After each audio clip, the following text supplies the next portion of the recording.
I'm the national spokesperson for Preservation Week for 2012, and they picked me, I think, because of our History Matters Foundation. It goes in conjunction with the books I write. All my books have a little bit of history, action, secrets, conspiracy, international settings, but lots and lots of history. And we have the History Matters Foundation, where we go around and we raise money for historic preservation projects around the country. We've done about 15 of these now, and we've raised well into six figures for historic preservation. So it's something that's really near and dear to my heart. We've done museums. We did the Mark Twain. We've done something at the Mark Twain House. We've done the P.T. Barnum Museum, which is pretty cool. We did some posters there that were deteriorating. We've done 2 historic cemeteries. And so it's a wide variety of things. Libraries are included in our project, so we've done a few libraries for preservation efforts there for their rare book room. And we actually did do the Library of Virginia's rare book room, which was pretty cool, which was really amazing. It was these posters from the 19th century that were deteriorating. They're kind of rotting and falling away, and they needed some money to preserve those. So we put on a seminar, a writing seminar one afternoon, and we raised several $1,000s that was used to restore those posters. We have a website, it's steveberry.org, and there's a History Matters tab there. So anybody out there who might have a project, if you'll go there and click on it, you'll get in touch with us. We'll take a look at the project, and then Esther, who works for me, gives you a call, and we see if we can work it into our schedule. We have about 6 already planned this year, and we're looking to plan 2013's events now. I got an email. It just came in the email one day that they had heard about my efforts with History Matters, had read the books, were very interested in what I did, and asked me if I would like to do it, and I said, sure, this is great.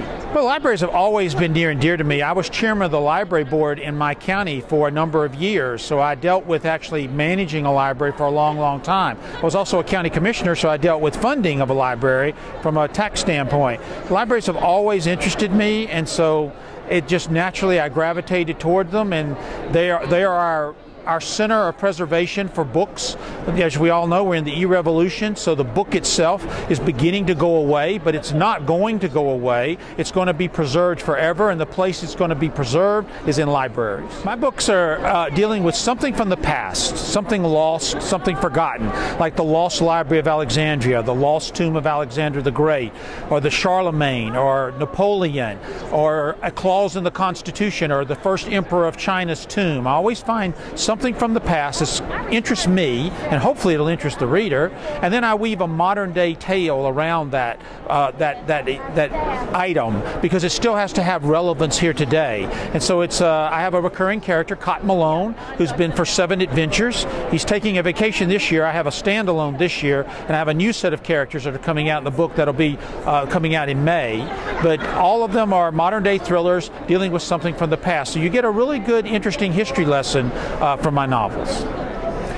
Because every single day, every minute of every day, in some document in this country, the ink is fading away. I didn't realize this.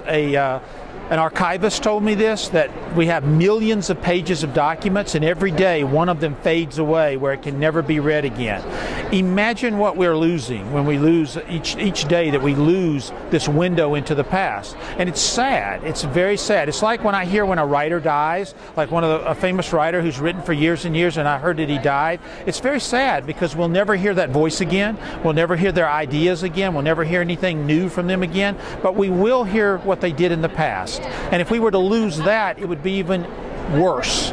And so for me, it's a tragic thing to lose something from the past. And we can save it. It's not that hard. It just takes a little bit of effort, a little bit of energy, and we can do it. And so I want to do my part to try to help with that. We have a page for every event we've done. We've done, as I said, around 15 so far. We've got about 6 more coming up. So you can read all about our efforts that we're doing around the country.